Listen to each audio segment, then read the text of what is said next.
যেন ভূতের বাড়ি হয়ে গেছে আমাদের আড়ি হয়ে গেছে, যেন মুখের শাড়ি সরে গেছে রোদ পরে সোজাসুজি।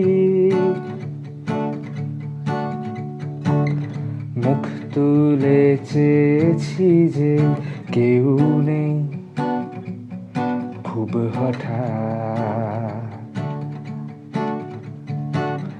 সন্ধ্যের আড্ডাতে ভাবে নেই জমজমা। চাইলেও ফেরা যায় না কেন, ঘুর ভেঙে যায় সে সাইরেনো। জানি সব বুঝি সব, তবু কেন যেন মনে হয় ভূতের বাড়ি হয়ে গেছে আমাদের আড়ি হয়ে গেছে, চেনা মুখের শাড়ি সরে গেছে রোদ পরে সোজাসুজি।